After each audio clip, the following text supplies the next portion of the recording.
Hadis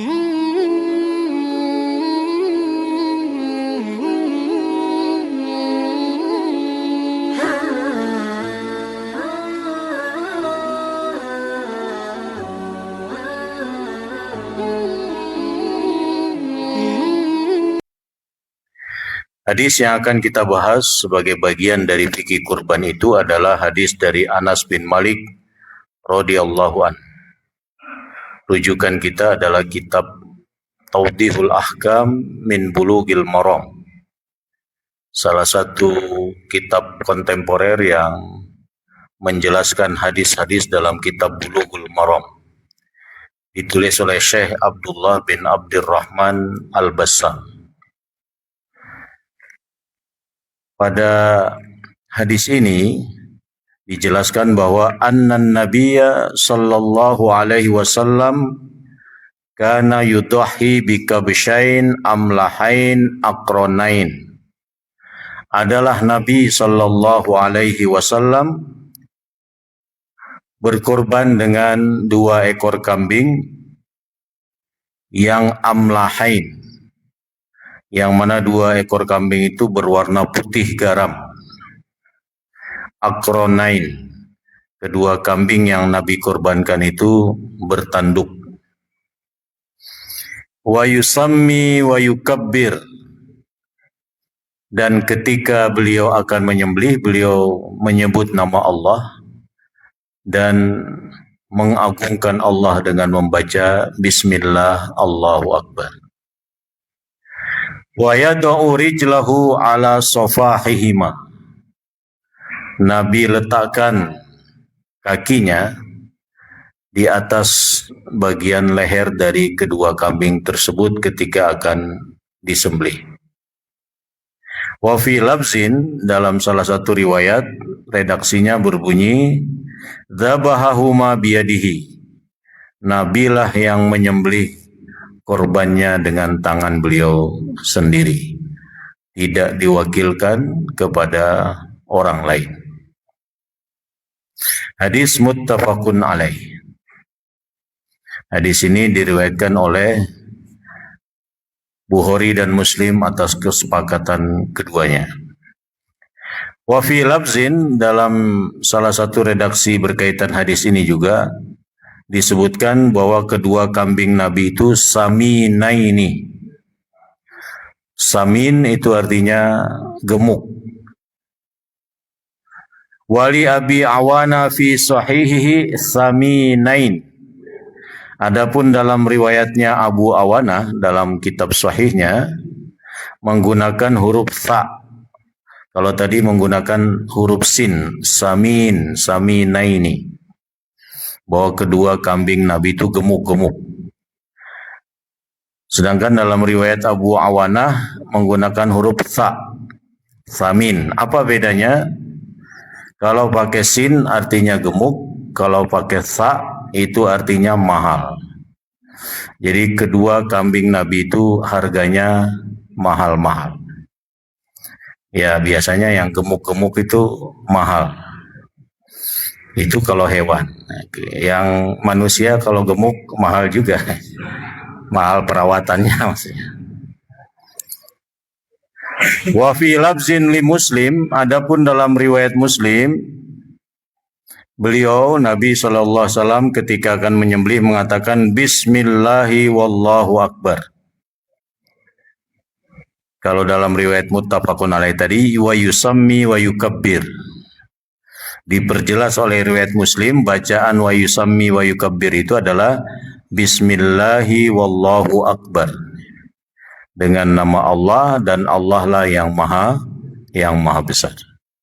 Ini bacaan minimal sebagai seorang penjagal ketika akan menyembelih. Mungkin ada seseorang ahli terampil dalam menjagal tapi seringkali mengabaikan bacaan ini. Karena kehalalan daging itu bergantung pada disembelih dengan nama Allah atau tidak. Walahu min hadisi Aisyah radhiyallahu anha. Dalam riwayat Muslim yang lain dari Ibunda Aisyah radhiyallahu anha, amara bikabshin akron. Ibunda Aisyah diperintahkan oleh Rasulullah untuk mencarikan kambing yang bertanduk. Yata'u fi sawadin. Kaki-kakinya berwarna hitam. Wa yabruku fi sawadin. Bagian perutnya berwarna hitam. Wa yanzuru fi sawadin. Bagian lingkaran matanya atau sekitar kedua matanya itu juga berwarna hitam. Selebihnya berwarna putih. Jadi sampai warna pun Nabi cukup memperhatikan hewan kurbannya. Jadi di samping bertanduk warna putih, kemudian pada bagian tertentu berwarna hitam. Kaki-kakinya, bagian perutnya, dan bagian matanya. Ya memang agak sulit mencarinya kalau menginginkan persis seperti yang Nabi kurbankan. Tapi paling tidak dari sisi gemuk dan mahalnya masih bisa diteladani. Tapi dari sisi kakinya harus hitam, kemudian matanya, sekitaran matanya itu hitam, bagian perutnya hitam, sementara yang lain warna putih, itu agak susah. Pernahkah Bapak Ibu mencari kambing dan menemukan kambing seperti itu? Ya, paling kambing belang lah ya. Di sembarang tempat hitam, di sembarang tempat putih. Ya.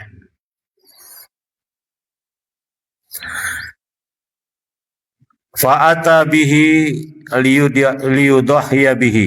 Kemudian Ibunda Aisyah mendapatkan kambing semacam itu dan diberikan kepada Nabi, kemudian Nabi berkorban dengan kambing tersebut.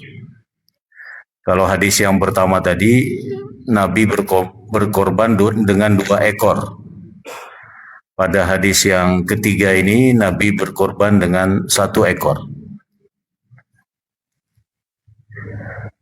Kemudian Nabi mengatakan kepada Ibunda Aisyah, faqala laha ya Aisyah halummil mudyah. Wahai Aisyah, tolong asahkan pisau. Karena ini bagian dari ihsan terhadap hewan adalah mengasah atau menajamkan pisau yang akan digunakan untuk menyembelih. Agar segera meninggalnya atau matinya. Summa qala izhaziha bihajarin. Asah pisau itu dengan batu. Ya, ini mungkin cara tradisional untuk mengasah pisau. Maka Ibunda Aisyah melakukannya fafa'alat. Ini menunjukkan bahwa wanita juga bisa terlibat dalam kegiatan berkorban. Ibunda Aisyah yang mengasah pisau sebelum digunakan oleh Rasulullah Shallallahu Alaihi Wasallam. Pada zaman ini ibu-ibu ikut memasak, mempersiapkan makan siang untuk yang ikut bekerja menyembelih hewan. Summa akhadhaha wa akhadhahu fa'adja'ahu. Setelah pisau diasah oleh Ibunda Aisyah, Nabi mengambil pisaunya dan mengambil kambingnya yang 1 ekor tadi, kemudian dibaringkan.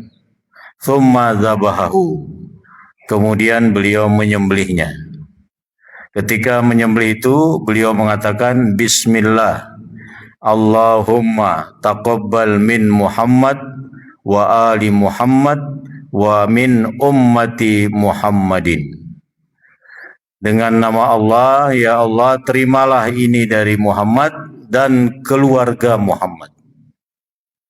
Dan terimalah ini dari umat Nabi Muhammad yang belum berkorban. Jadi sebenarnya korban kita yang belum diikutkan oleh Nabi. Ya. Sebagai bentuk keberkahan beliau. Sebagai utusan Allah yang diperintahkan untuk membimbing umatnya itu. Thumma doha bihi. Kemudian Nabi berkorban dengan kambing yang 1 ekor itu. Nah, itu ada sejumlah hadis. Kalau kita lihat ada 3 hadis ya. satu dari muttafaqun alaih, dua dari hadis Muslim. Tapi ketiga hadis ini rata-rata saling terkait karena berkaitan dengan bagaimana Nabi berkorban sebagai teladan bagi kita semua. Nah, apa pelajaran yang bisa kita ambil dari hadis ini? Kita langsung pada penjelasan hadisnya. Yang pertama, fil hadis bayan masyru'iyatul udhiyah. Di dalam hadis terdapat penjelasan tentang syariat berkurban. Syariat udhiyah. Ini menjadi syariat kita. Ya. Dan alhamdulillah kaum muslimin di seluruh dunia melaksanakan syariat ini. Saya kira tidak ada satu tempat pun di mana ada kaum muslimin kecuali melaksanakan syariat ini. Kecuali mereka tidak ada yang dikurbankan. Ya. Di dalam mungkin desa terpencil atau terjauh yang kehidupannya kekurangan sehingga tidak menyiapkan atau tidak mampu untuk mengadakan penyembelihan hewan. Waqad ajma'al muslimun ala masyru'iyyatiha liqaulihi ta'ala wa sholli li rabbika wanhar. Kaum muslimin sepakat akan syariat kurban ini berdasarkan firman Allah dalam surat Al-Kautsar ayat kedua, dan solatlah karena Tuhanmu dan berkorbanlah juga karena Tuhan. Ini adalah inti perintah berkorban. Bahwa berkorban itu harus li rabbika, lillah. Jangan li annas, jangan karena manusia. Misalnya membeli sapi limusin untuk berbangga dengan sapi limusin itu tidak ada di hati karena Allah. Ya. Karena itu ibadah korban ini nggak bisa disembunyikan karena memang harus terlihat korban itu.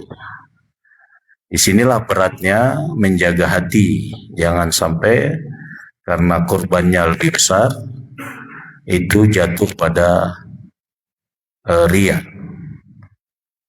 Tapi bukan berarti karena takut riya kemudian nggak berani beli yang besar. Itu juga riya kata Ibnu Rajab. Orang yang takut riya sehingga tidak datang ke masjid kemudian sholat di rumah, sebenarnya itu adalah godaan setan untuk riya juga. Nah, karena itu tetap menjaga hati, pilih yang terbaik sebagaimana Nabi mencontohkannya, tapi kemudian menjaga hatinya bahwa ini karena Allah sebagai tanda syukur atas diberikannya banyak nikmat oleh Allah Subhanahu wa ta'ala. Qala Qatada wa Atha wa Ikrimah wa ghairuhum al-murad salatul Aid wa nahrul udhiyah. Berkata Qatada, Atha dan Ikrimah, semuanya dari kalangan tabi'in, bahwa maksud dari ayat kedua surat Al-Kautsar itu wa sholli li rabbika, salatlah karena Tuhanmu, itu maksudnya salat Idul Adha. Adapun wanhar itu nahrul udhiyah, menyembelih hewan di hari nahar, yaitu hari ke-10 dari bulan Zulhijjah dan di 3 hari berikutnya di hari tasyrik. Kemudian dikatakan wala syakka fi umumil ayah likulli salatin wa kulli dhabhin.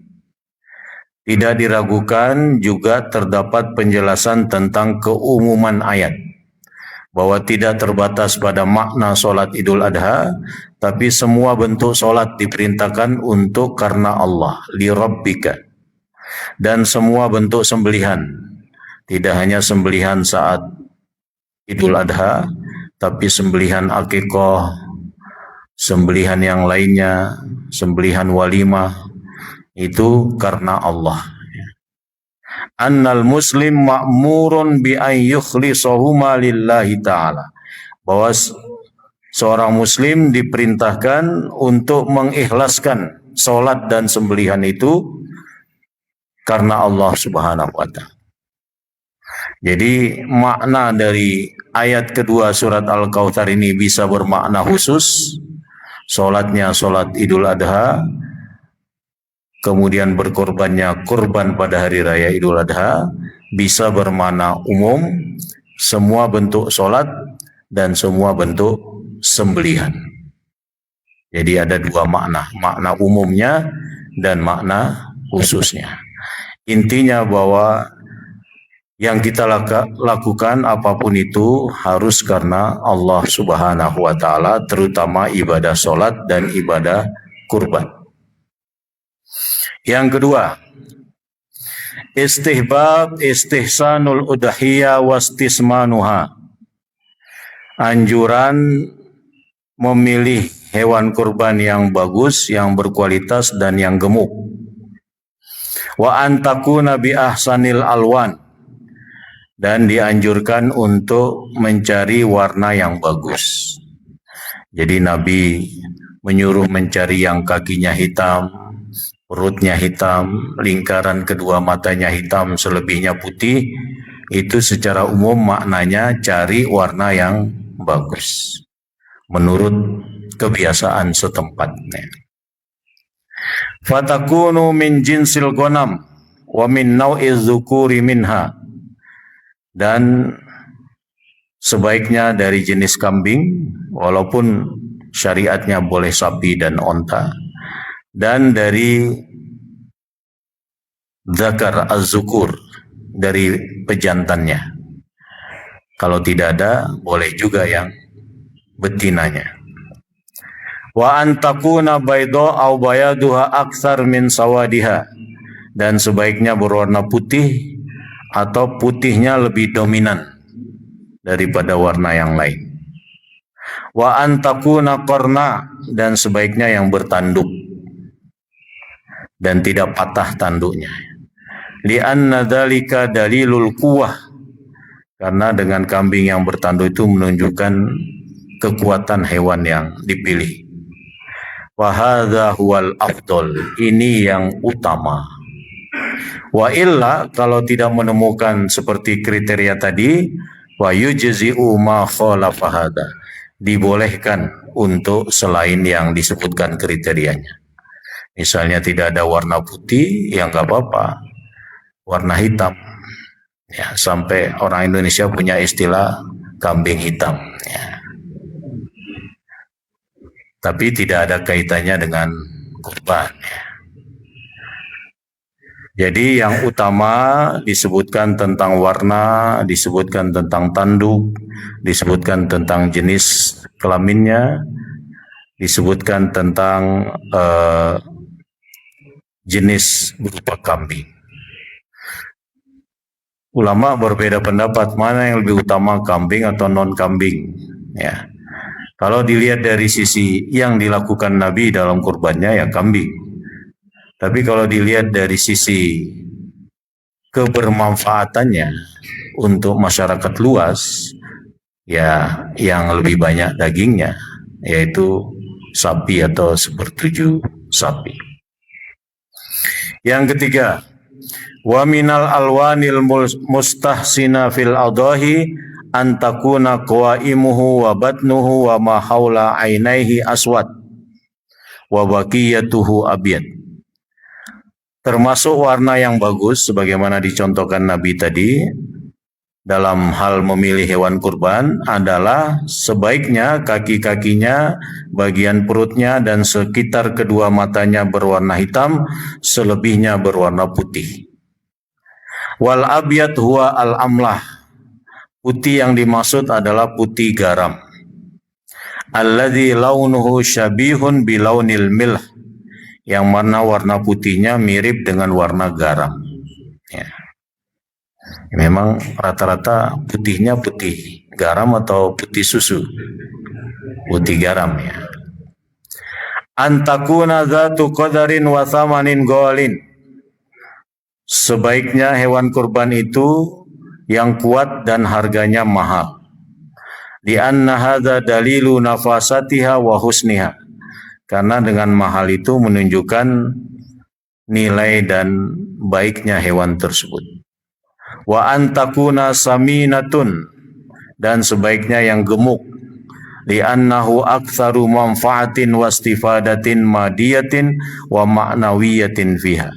Karena dengan memilih hewan yang gemuk lebih banyak manfaatnya, baik secara materi maupun secara maknawi. Jadi memilih yang terlalu kurus itu bagian dari larangan dalam berkorban. Jadi tidak boleh yang terlalu kurus, mungkin tahun depan. Jadi dirawat dulu sehingga tahun depan bisa lebih agak gemuk atas izin Allah, sehingga bisa digunakan untuk berkorban. Yang kelima, inna ikhtiyarul udhiyah karimatun wa thayyibatun huwa min ta'zimi sya'airillah. Sesungguhnya memilih hewan kurban yang bagus, yang berkualitas, bagian dari mengagungkan syiar Allah. Ini yang harus menjadi perhatian kita. Kadang-kadang kita sedikit agak mampu, ya, tapi memilih ya sudah itu aja. Padahal kita sebenarnya masih punya tabungan untuk bisa meningkatkan kemampuan beli yang lebih baik. Nah, supaya kita termotivasi untuk meningkatkan kualitas hewan kurban yang akan kita beli itu, yakini bahwa dengan mencari yang berkualitas, yang bagus dari hewan kurban itu bagian dari menegakkan syiarnya Allah. Allah berfirman dalam surat Al-Hajj, "Wa may yu'azzim sha'airallah fa innaha min taqwal qulub." Siapa yang mengagungkan syiarnya Allah, sesungguhnya itu lahir dari ketakwaan hatinya. Jadi memilih hewan kurban itu salah satu karakter ketakwaan. Jadi dengan dia memilih yang terbaik, ya, seringkali orang yang suka burung pasti pilih yang terbaik kan. Ya, meskipun mahal, burung itu tetap dibeli karena hobinya. Apalagi kalau menang dalam salah satu sayembara misalnya. Nah, kenapa itu tidak dialihkan pada apa yang Allah perintahkan? Dan harga burung bisa jadi lebih mahal daripada harga seekor kambing atau bahkan harga seekor sapi. Ya, karena hobinya terhadap burung itu tidak peduli. Ya. Tapi itu tidak dialihkan pada apa yang menjadi bekal di akhirat nanti. Kalau kesukaan terhadap burung atau jenis hewan lainnya yang menjadi hobi, berapapun dibeli itu kan lebih bersifat duniawi. Mencintai hewan-hewan yang ada itu lebih bersifat duniawi. Tapi kalau berkorban dengan memilih yang terbaik, itu nilai ukhrawinya lebih tinggi. Karena dia ada pada penegakan syiarnya Allah. Fahiya min a'lami dinil Islam. Dan inilah adalah bagian dari pengajaran Islam, yaitu penegakan syiar-syiar Allah itu bagian dari pengajaran Islam pada umat Islam. Dan syiar Allah itu banyak, termasuk sholat jamaah, menghidupkan masjid di subuh hari ini atau di kesempatan 5 waktu lainnya, itu adalah bagian dari syiar Allah. Maka ketika kita, Bapak Ibu, malas untuk datang ke masjid, yakini bahwa ini syiarnya Allah. Bahwa ini berlipat 27 kali dibanding sholat sendiri di rumah. Sehingga ada motivasi yang lebih kuat untuk datang ke masjid ini. Yang keenam, al-udhiyah min afdolil a'malis sholihah. Berkorban adalah yang paling utama dari amal soleh.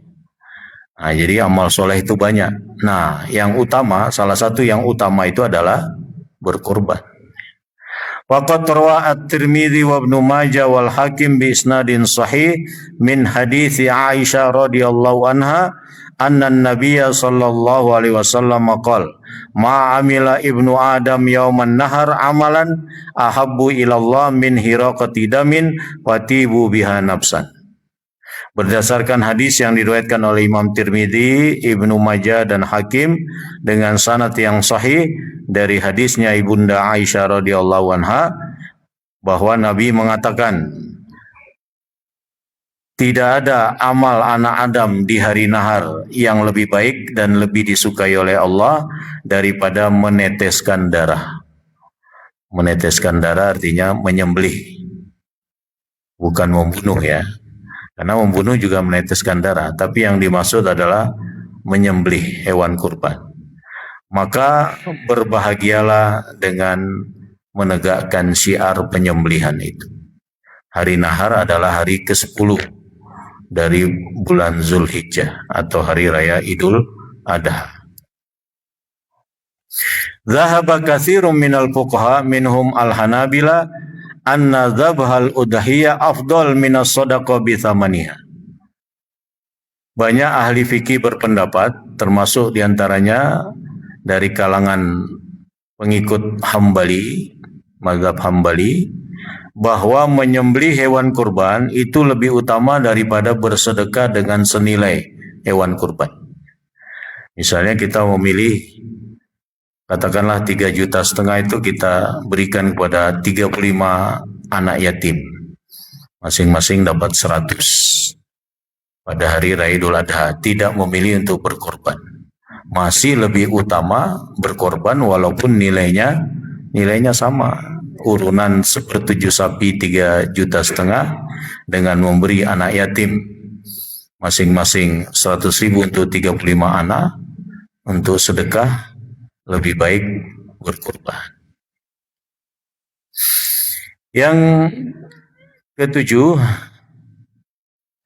wa yusra at-tasmiyah inda zabiha biqauli bismillah.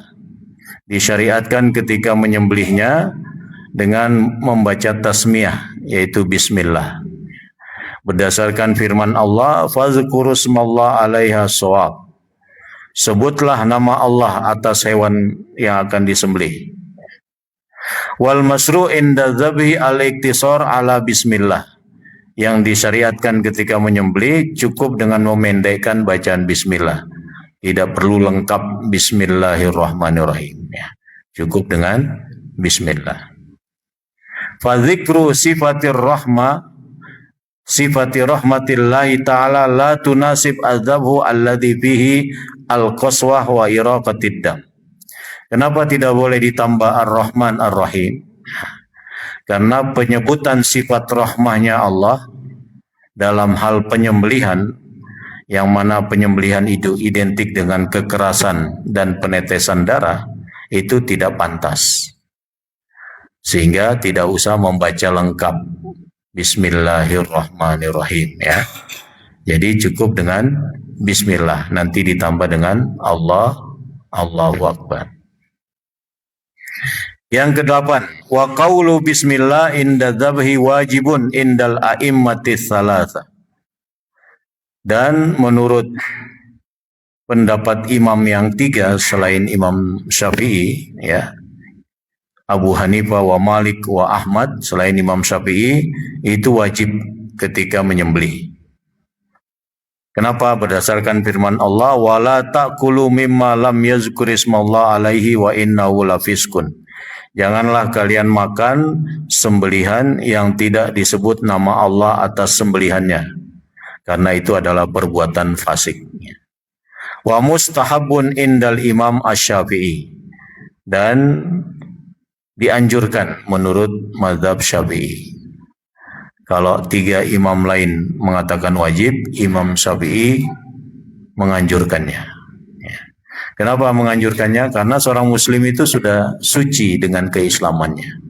Sehingga kalau dia baca bismillah sudah tambah baik. Sedangkan kalau tidak baca bismillah pun sudah suci dengan keislamannya dia. Ini perbedaan pendapat. Wa qala al-Ghazali al-akhbar mutawatirah fiha wa tafaqu ala masyru'iyatiha. Hadis-hadis tentang hal itu mutawatirah, banyak hadis yang berkaitan dengan hal tersebut, dan para ulama sepakat untuk syariat membaca bismillah ketika menyembelih. Wa yusra ma'a bismillah ayyakul inda dzabhi Allahu Akbar. Bersamaan dengan membaca bismillah atau setelah membaca bismillah disyariatkan membaca Allahu Akbar. Berdasarkan firman Allah, kadzalika sakharnaha lakum litukabbirullaha ala ma hadakum. Begitulah kami tundukkan hewan-hewan kurban itu agar kalian mengagungkan Allah atas apa yang Allah berikan kalian berupa petunjuk.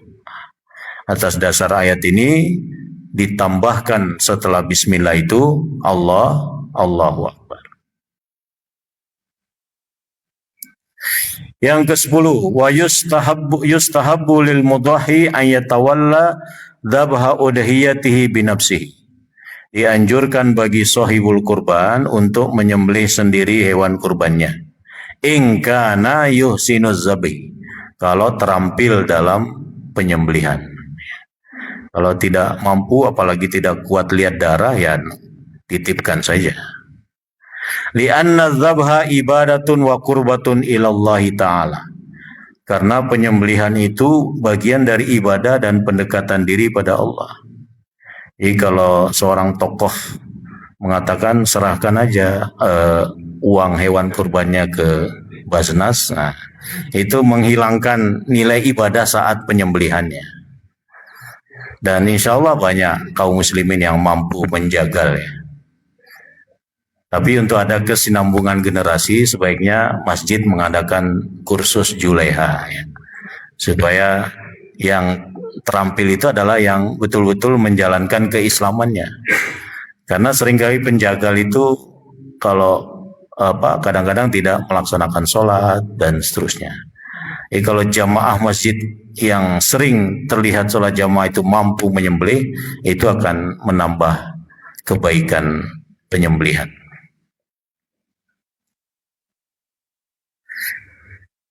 Jadi menyembelih itu sendiri bagian dari ibadah. Bukan asal berkorbannya kemudian makan dagingnya, tapi proses mempersiapkannya, memilihnya yang terbaik ya, ikut mengagungkan syiarnya, itu bagian dari rangkaian ibadah. Wa fil ikna wa in zabaha biyadihi kana afdal bila niza. Dalam kitab Al-Iqna disebutkan kalau sahibul kurban menyembelih sendiri hewan kurbannya, itulah yang lebih utama, tidak ada perselisihan para ulama. Kira-kira di jamaah masjid ada yang penjagal ya? Atau titip semua? Ya kalau mampu menyembelih sendiri, misalnya yang ringan kambing, nanti tamir mempersilahkan. Ya. Tapi dengan bimbingan ahli ya, supaya ada ada keutamaan ketika sahibul kurban menyembelih sendiri hewan kurbannya. Wa fi dzalika iktida'un bin Nabi sallallahu alaihi wasallam alladzi nahara bi yadihi 63 budnah min hadihi wa dhahaba udhiyatuhu bi nafsihi.